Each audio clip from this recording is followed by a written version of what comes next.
Hello, আমি কন্যাশ্রী আচার্য। Contact number 84-205 নিচে দেওয়া হচ্ছে।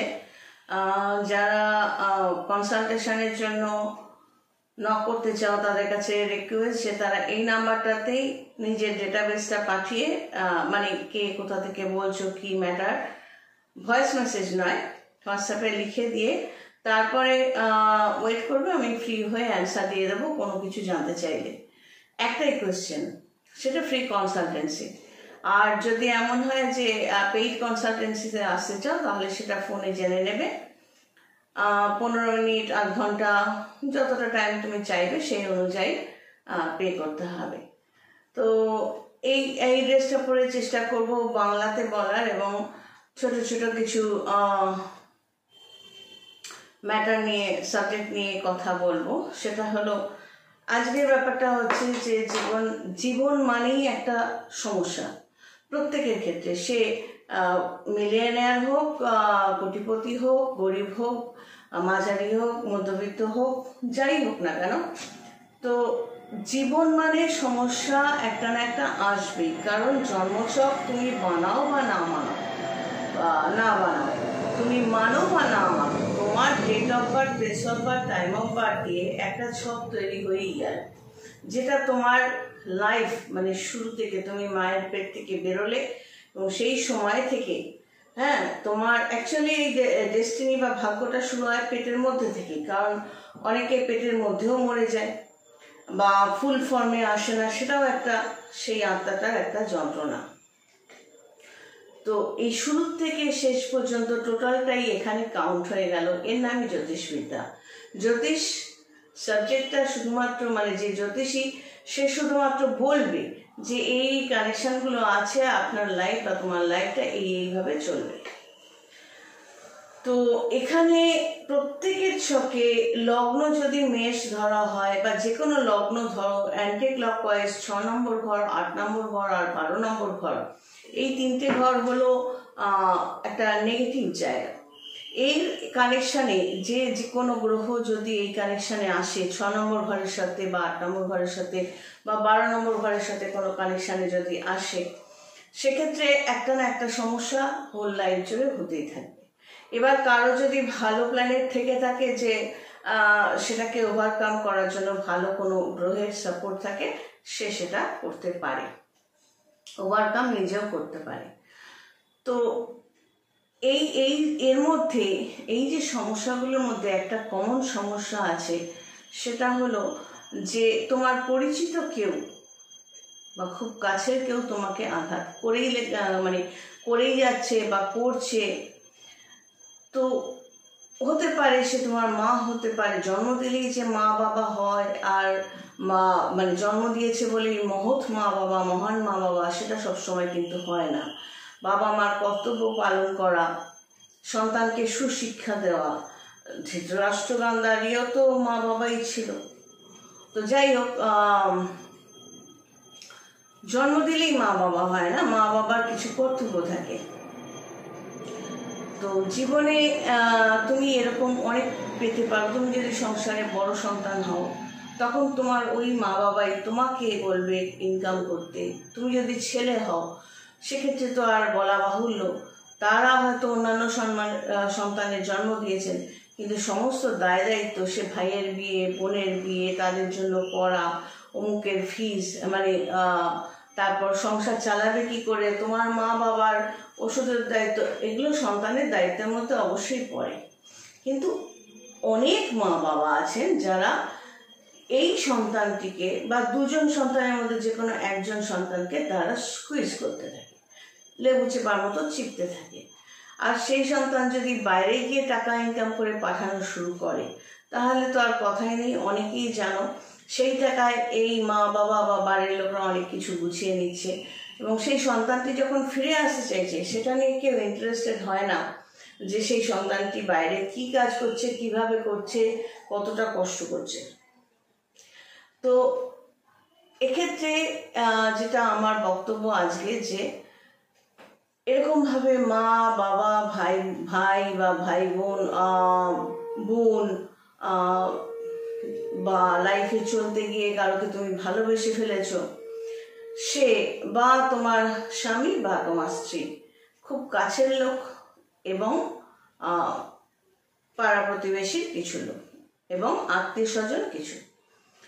যদি দেখো যে তারা প্রয়োজনের সময় তোমার কাছে আসে, তোমার কাছ থেকে টাকা নেওয়ার জন্য, তোমার কাছ থেকে সুবিধা নেওয়ার জন্য, কিন্তু অ্যাট দ্য সেম টাইম তারা তোমার নিন্দেটাও করে, অমুকের ওর না অত মেজাজ, ও না এইটা করেছে, ওর না এইটা ভালো না। এবং যত দিন যাবে এগুলো এত বেশি ফুলে ফেপে উঠবে, তখন বুঝতে হবে, এই কথাটাই বুঝবে যে তোমায় আঘাত করতে পারে। তোমাকে মানুষ মনে করলে তো সে এমন কোনো কথা বলবে না বা কাজ করবে না যে তুমি কোনো অসুবিধে বোধ করো বা তোমার কোনো কষ্ট হচ্ছে। অর্থাৎ যে তোমায় আঘাত করতে পারছে সে তোমায় কোনোদিন ভালোবাসেনি, ভালোবেসে আসেনি, তোমায় ব্যবহার করেছে। আর যে সত্যি তোমায় মন থেকে ভালোবাসতে পারবে, সে যে কোনো সম্পর্কে, সে তোমায় আঘাত করার কথা ভাববেও না। তোমার যে কোনো অসুবিধেতে সে পাশে দাঁড়াবে, সে তোমার মজা দেখবে না বা মজা দেখতে আসবে না। তো এইটা হলো সারমর্ম, যে ভালোবাসে সে আঘাত করার কথা ভাবেও না।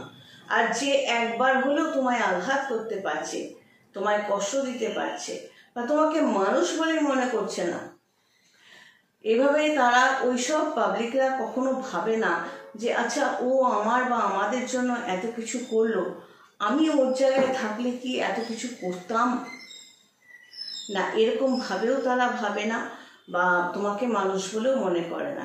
তুমি একটা অবজেক্ট। আর তুমি যদি দেখতে শুনতে সুন্দর হও, তোমার যদি এডুকেশনাল বা অন্যান্য কোয়ালিফিকেশন থাকে, তাহলে সেই মানুষগুলোর মধ্যে হিংসেটা মারাত্মকভাবে কাজ করবে তুমি ছোট অবস্থা থেকে বড় হওয়া পর্যন্ত। তারা যখনই নিজেদের আয়নায় দেখবে এবং তোমার কথা মনে পড়বে, তাদের মধ্যে এত অসম্ভব জ্বলনি হবে যে সেটাকে তারা অন্যভাবে তোমায় আঘাত করে করে করে করে প্রকাশ করবে।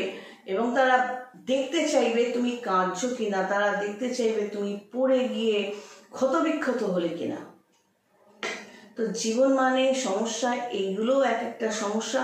এখান থেকে বেরিয়ে আসার একটাই রাস্তা, যেটা আমাদের হিন্দু শাস্ত্র মতে অনেক ব্যাখ্যা রয়েছে, সেটা হলো যখন তুমি দেখছো যে তোমায় কেউ ভালোবাসে না, সেখানে শ্রীকৃষ্ণের কথাটাই মনে করবে। যুদ্ধক্ষেত্রে সেই ডিটেলসে এখন ঢুকছি না, যে তোমার তো আগের জন্মেও অনেক আত্মীয় স্বজন, ভাই বোন, মা বাবা ছিল, তুমি তো মনে করতে পারছো না।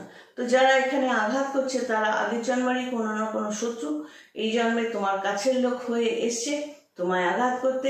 সদ্বোধ হয়ে গেল, সদ্বোধ হোক বা না হোক, তুমি কখনো আঘাত করতে যাবে না। তোমার ওপর আঘাতটা যদি অনেকটা হয়, তুমি শুধু ঠেকাবে, তাহলে তোমার পাপটা আর হবে না। তারা নিজেদের মানে ঠেকানো মানে কি, ধরো তুমি একটা মারাত্মক ভারী কিছু ছুড়লে, ওটা যদি আমি ঠেকাই, ওটা বাউন্স ব্যাক করে তোমার দিকেই যাবে, তাহলে আমার কোনো পাপ হলো না, আমি ওটা তোমার দিকেই ফেরত পাঠালাম। তো আমি নিজের লাইফে ওইভাবে ঠেকিয়েছি সময়, এই আঘাতগুলোকে ঠেকিয়েছি বলেই আমি এখানে আসতে পেরেছি। আমার নিজের যেটা লক্ষ্য ছিল, নিজের মতো করে চলা বা নিজের এডুকেশন, নিজের ভালো থাকা, নিজে একটু শান্তিতে থাকা, সেই জিনিসগুলো যে অ্যাচিভ করতে পেরেছি ঠেকিয়েছি বলে। আমি নিজে পাপ করতে যাইনি, তাদের আঘাতও করতে চাইনি, তাদের ওপর রাগও নেই, তাদের ওপর ক্ষমা ঘৃণাও নেই। আমি শুধু মনে করেছি এটা ওদের ক্যারেক্টার। তো কার কি ক্যারেক্টার সেটা নিয়ে আমি মাথা কেন ঘামাতে যাব? যার যেটা কুকুরের ক্যারেক্টার অকারণে ঘেউ ঘেউ করা, সে ঘেউ ঘেউ করবে। কারণ আমি তাকে গিয়ে বলবো যে ঘেউ ঘেউটা একটু সুরেলা সুরে কেন করছিস না, একটু গানের সুরে ঘেউ ঘেউ কেন করছিস না বলতে যাবো? নিশ্চয়ই বলতে যাবো না। তো যেটা যার ক্যারেক্টার, যার বেইমানি করা তোমার লাইফে, সে বেইমানি করবে, তোমার কাছে আসবে, হাত পেতে টাকা নেবে, তোমার সাথে বেইমানি করবে।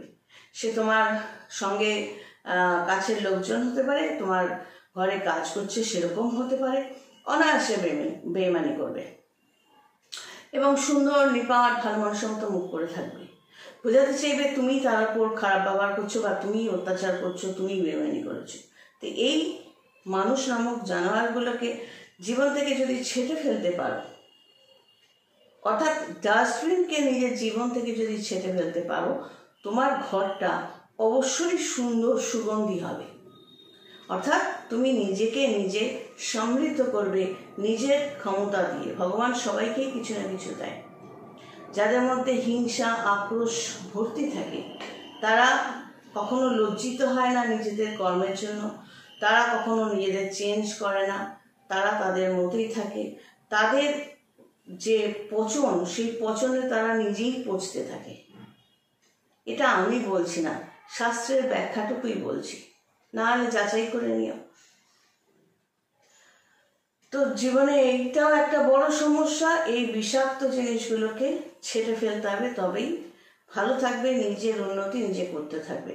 এবার মধ্যেখানে সেন্টিমেন্টকে ঢুকিয়ে যদি চলতে চেষ্টা করো, মানে দুনয়কে, বা তুমি বুঝতে পারছো এরা তোমার আপন নয়, অথচ তোমার ব্যক্তিগত সেন্টিমেন্টের জন্য তুমি তাদের ছাড়তে পারছো না, তাহলে দোষটা তোমার। তুমি নির্বোধ, নির্বুদ্ধিতাও একটা দোষ। তুমি বুঝতে পারছো তোমাকে বোকা বানাচ্ছে, তারপরও তুমি মুখের উপর না বলতে পারছো না, রুখে দাঁড়াতে পারছো না, নিজেরটুকু নিজে গুছিয়ে সরেও যেতে পারছো না, সেক্ষেত্রে দোষ তো তোমারই।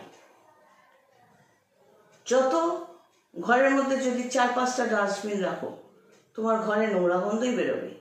তো মন শরীর এটা ভগবানের দেওয়া একটা সুন্দর জিনিস, এটাকে সুন্দর পরিষ্কার পরিচ্ছন্ন রাখার দায়িত্ব তোমারও আমারও। আজ এই পর্যন্ত, সবাই ভালো থেকো, God bless and take care.